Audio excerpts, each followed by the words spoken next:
Vamos lá, pessoal. Vamos abrir o curso aqui com vocês, falar um pouquinho de logística empresarial, né?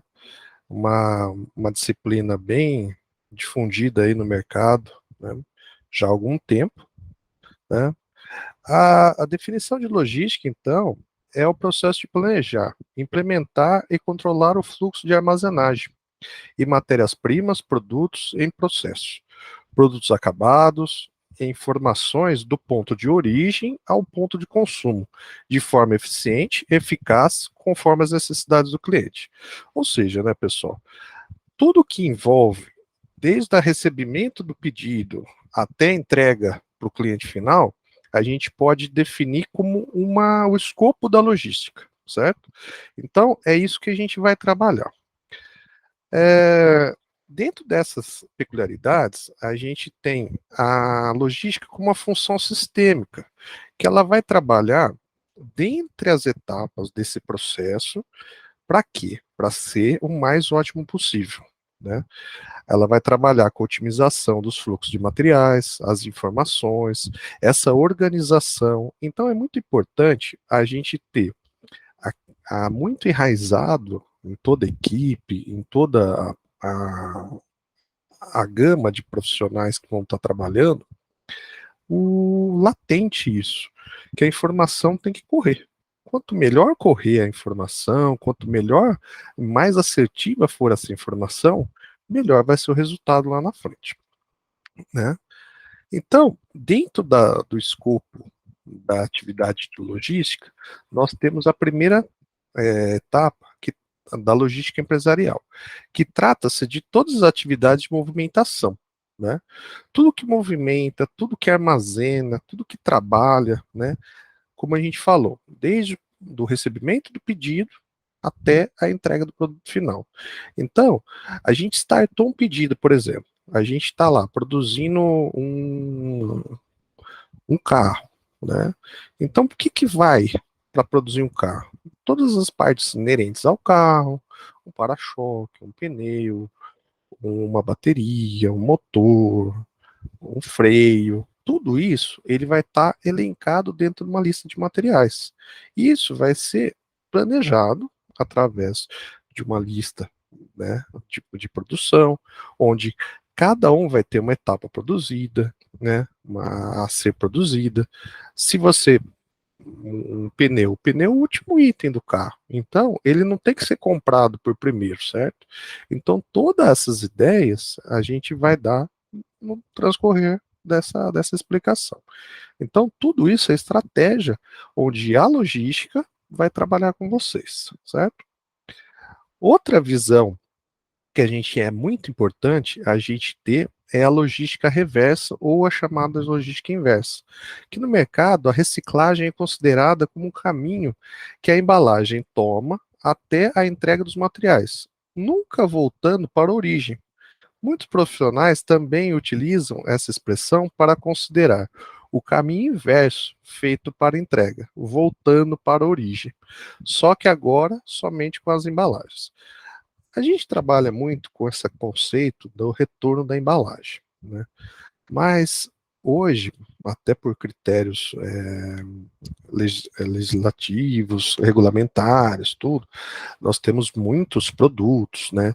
A gente tem até um curso que a gente vai colocar na plataforma também, que é a gestão de cadeia de suprimentos verde, que é o quê? Desde o desenvolvimento do produto, né, você já tem que entender que ele tem um ciclo de vida, né, e ele vai terminar esse ciclo de vida em algum momento. E a gente não pode simplesmente descartar esse produto. A gente tem que saber que no final da vida útil dele, ele tem que ou ele ser reciclado, ou reutilizado, ou retrabalhado, né? A gente tem alguns conceitos dentro da logística reversa, não vou me aprofundar muito nesse momento, que não é o curso de logística reversa, mas onde existem os 4 R's da logística reversa aí, que vão se trabalhar para que o quê? Para que exaure todas as formas de trabalho com esse material, de forma a gente não perder, né? E isso aí ser descartado. A gente tem um problema muito grande hoje na nossa economia, no mercado, que é a industrialização de eletrônicos. Então a gente tem muito descarte de eletrônicos, principalmente devido à obsolescência programada, né? Os itens, eles são criados para durarem 6 meses, um ano, 2 anos. É muito rápido esse giro. Então, se a gente não ter, dentro do desenvolvimento desse produto, um trabalho onde o ciclo reverso seja muito bem escalonado, muito bem trabalhado, isso vai ser descartado de uma maneira incorreta, em aterro sanitário, onde a gente vai ter muito problema ambiental, né? Que é outra também tratativa que deve ser dada e é muito importante dentro do estudo da logística, certo? Dando andamento aqui, pessoal, a gente vai falar um pouquinho dentro de um tópico aqui, que é o centro de distribuição. O centro de distribuição é um armazém que tem por missão, ou a finalidade dele, ser um centralizador de itens, né? Imagine que você tem uma indústria da qual produz um item delimitado, né? A gente pode delimitar um caderno de universitário, né? Temos diversas indústrias desse perfil na região, no país, onde você tem uma demanda sazonal, né? A gente tem o, o item, ele tem que ser trabalhado, né? E a demanda sazonal dele, onde é? No começo do ano. No começo do ano, que os alunos vão lá, compram os cadernos, inicia o ano. Só que se deixar para produzir tudo no último trimestre do ano, dificilmente a gente vai conseguir atender toda essa demanda, certo? Dificilmente a gente tem uma capacidade produtiva, né, laboral tão grande, e também você não consegue despender dentro da sua fábrica, manter uma fábrica por 3 meses. Então você vai fazer o quê? Você vai trabalhar com seus sistemas de armazenagem, seus níveis de estoques, né? De forma ao que você atender a demanda e no momento certo do que o cliente está desejando, certo? Então, essas empresas onde tem uma demanda sazonal, ela vai buscar o quê? Ela vai buscar uma linearidade de produção durante o ano, vai buscando a sua armazenagem, trabalhando com sua armazenagem, e nos últimos meses, buscando o item sazonal, aumenta a produtividade para poder entregar no tempo certo. Tem diversos exemplos, né, de materiais sazonais, certo? A gente tem itens de Natal, itens de Páscoa, né, uma panetone no final do ano, a gente tem o ovo de Páscoa no Natal, desculpa, pessoal, na Páscoa, né? A época de Copa do Mundo, você aumenta a produção de camisetas, né? Um clube chega a uma final de um campeonato, aumenta a produção, aumenta a venda. Um exemplo, o Grêmio contratou o Soares aí, teve uma demanda alta, né? De camisetas da personalizada do Soares, até tem uma reportagem comentando, faltou as letras para personalizar e o número 9, né, para personalizar a camiseta para o Soares. Tudo isso deve ser bem estudado para logística. É um caráter, né, personalizado, é um item a ser estudado e a ser bem planejado, né? Para que o quê? Para que a gente não perca a venda, né? Afinal de contas, a gente tem uma empresa, né, para obter resultado, né? Se a gente não tem resultado, não tem para que ter empresa. Senão a gente põe o dinheiro no banco e deixa ela rendendo. A gente busca sempre uma relação inversamente proporcional ao risco. Quanto maior o risco, maior a rentabilidade, né? Então, quanto maior o risco, também a gente tem que ter melhor o planejamento. Tem que ter muito bem alinhado, né, as etapas de planejamento para quê? Para que seja mais otimizado com os recursos, certo? Então, dando sequência aqui, pessoal, a gente também tem o conceito de estoque. O estoque são todos os bens materiais mantidos por uma organização para suprir uma demanda futura. Ou seja, né, pessoal, a gente tem o estoque inteligente, tem o estoque de várias características, né? O estoque emergencial, o estoque de segurança, né? Nós já trabalhei, né, em empresas que tinham estoque de segurança por uma demanda sazonal, uma competição de empresas onde poderiam demandar um maior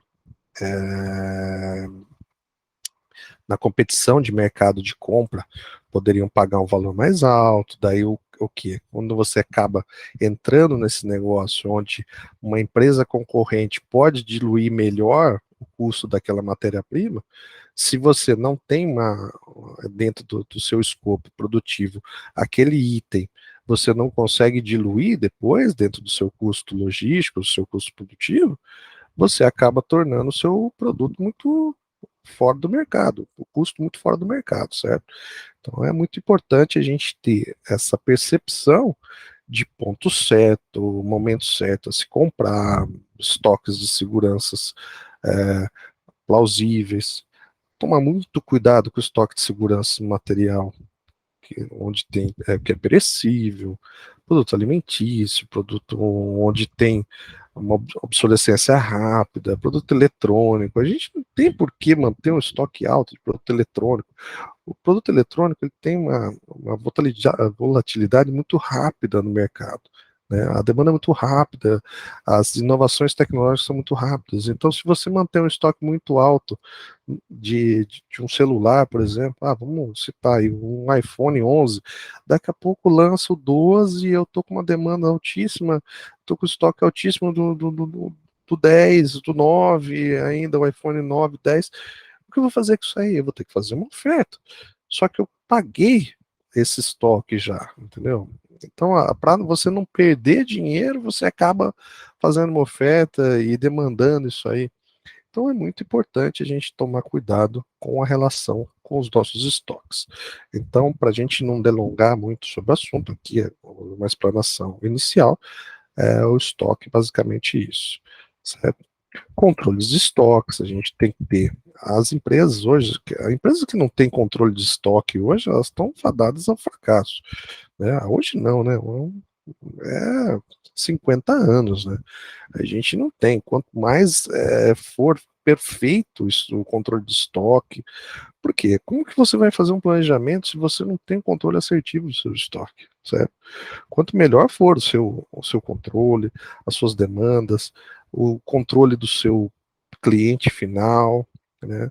Hoje tem sistemáticas de trabalho onde o cliente final, você já sabe o estoque dele, ferramentas como CRM, que ela vai buscar toda a cadeia logística, né, onde você vai trabalhar com os estoques, de forma o quê?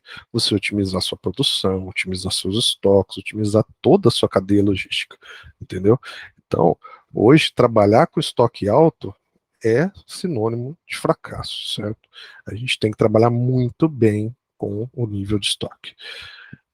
Armazenagem. A armazenagem é uma sistemática, certo?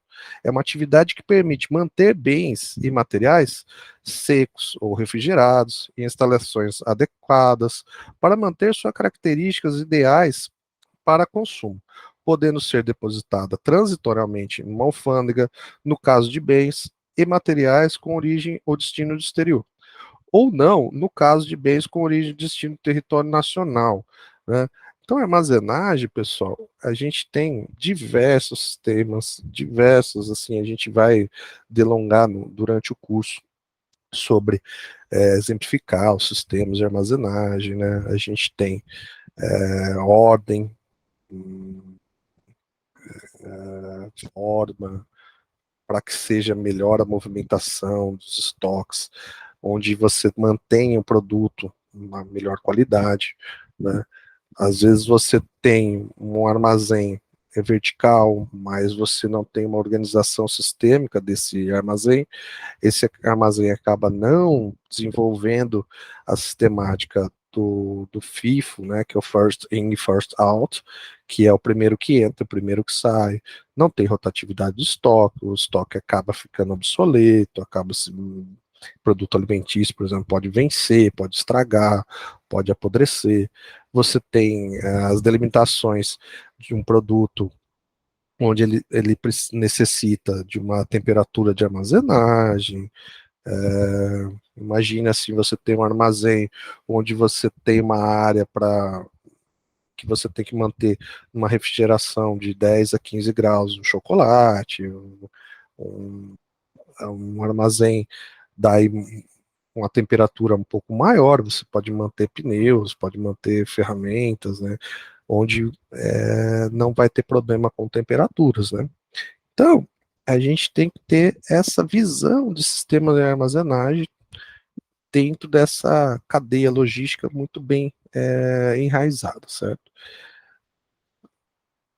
Bom, aí, pessoal, a gente dando sequência aqui na nossa sistemática, dentro das nossas explicações, a gente tem os princípios da logística, certo? Onde a gente vai trabalhar com lugar, né? Lugar, estar no lugar certo, né? O lugar onde deverá ser adquirido ou consumido. Imagina assim, pessoal, a gente tem uma empresa, uma Ambev, e eu tenho estoque bom de cervejas, por exemplo, e eu tenho um jogo de futebol, né? Ah, trazer o exemplo da Copa do Mundo, né? A Budweiser tinha um estoque bom, tinha produção, uma demanda produtiva, uma capacidade produtiva de entregar. Só que a Copa do Mundo foi num país onde não podia tomar cerveja dentro do estádio, né? Então eu tinha o produto, eu tinha demanda, eu tinha a oferta, mas a legislação daquele país não deixava eu consumir esse item. Então, eu tinha tudo, mas não estava no lugar certo, né? Então, imagina assim, inversamente, se fosse no Brasil, a gente não ia ter problema nenhum. Ia entregar no momento certo. Outra situação, o jogo é 18 horas. Os caminhões começam a chegar às 8 horas da noite, 20 horas, né? Pode ser até interessante, né, para quem ganhou o jogo ir lá e depois comemorar. Mas o momento certo é o quê? Pelo menos uma hora antes do jogo, o pessoal ir chegando, consumindo a cerveja, consumindo os itens lá. Ah, você montar a barraquinha sua de pernil, né? Como tem no Morumbi, lá ao lado do Morumbi, ao lado dos grandes estádios, barraquinha de sanduíche de pernil, sanduíche de mortadela tal. Aí o pessoal pega e monta a barraquinha de manhã, o jogo é à tarde. Não tem muito sentido, né? Então, o conceito de logística também é no tempo certo, local certo, certo? Então, tudo isso tem o envolvimento com a logística, certo? Dando andamento aqui, pessoal, após a gente delimitar sobre o lugar e tempo, a gente fala da qualidade, né? O Rafa aí, nos seus treinamentos também, nosso parceiro aí de canal, ele delimita sobre todos os conceitos de qualidade, tudo que envolve a qualidade, né? Então, qualidade nada mais é, pessoal, que atender requisitos, né? Então, se você chega lá no estádio e quer consumir um lanche de pernil e tá frio, tá sem qualidade. Mas você quer um presunto e queijo, só tem presunto, né? Vai atender. Tá atendendo o requisito? Não tá, então não tem qualidade, né? E esse conceito é também muito plausível a interpretações, certo? Eu tenho meu filho tem autismo e ele tem uma delimitação dentro da sua característica, dentro da sua peculiaridade, do seu espectro. Ele come só pão com presunto, né? Para ele, eu chegar com pão com presunto, tá com qualidade. Agora, para mim, não tá com qualidade. Por quê? Eu queria um tomatinho, né, um orégano, um queijo, um pouquinho de maionese, um fio de azeite ali. Então, é bem atender requisito, tá, pessoal? Qualidade é isso. Se o cliente chega lá e ele quer, eu quero um carro amassado, e você entrega um carro sem estar amassado, você não está atendendo o requisito dele. Ah, mas é um absurdo, como que ele vai querer um carro amassado? O cliente quer, o cliente deseja aquele item amassado. A gente tem que entregar o que está pedindo. Então, atender a qualidade é pura e simplesmente atender requisitos. Requisitos pré-estabelecidos pelo nosso cliente. Conceito leve de qualidade, né, pessoal? Outra coisa é a informação. A informação de uma forma adequada ao abastecimento. Por exemplo, o vendedor de cerveja informando a venda de uma cerveja gelada. Vai uma geladinha aí, doutor? Ou seja, né, pessoal, o cliente, né, o fornecedor, o vendedor, ele está falando, ele está mostrando, ele falou, vai uma cervejinha gelada aí, né? Aí ele chega, vai uma cervejinha gelada aí e entrega uma cerveja quente, ou uma cerveja sem gelo, né? Vai voltar no conceito anterior, do que é qualidade, certo? Se o requisito pré-estabelecido por ele próprio foi atender com qualidade, atender um requisito de qualidade, ele não está atendendo, né? Então, pessoal, para a gente delimitar aqui essa primeira etapa, essa primeira videoaula aí, né, pessoal? A gente começou a falar do conceito de logística empresarial, falamos sobre alguns tópicos. A ideia é cada dia, ou conforme for tendo tempo aqui, tempo hábil, eu vou postar. No primeiro momento, eu estou postando da forma com que eu estou gravando, certo? Se vocês tiverem oportunidade de assistir, colocar ideias, sugestões, críticas, a gente quer crescer, né? Aos que me conhecem já há algum tempo, eu tenho experiência em aulas para grandes públicos. Para mim é uma novidade falar com uma telinha, né? Mas estamos aí, estamos abertos. Esse é o primeiro vídeo aula aí, o primeiro vídeo que eu estou postando. Então, vamos batendo papo, vamos conversando e nos vemos na próxima. Até mais, pessoal.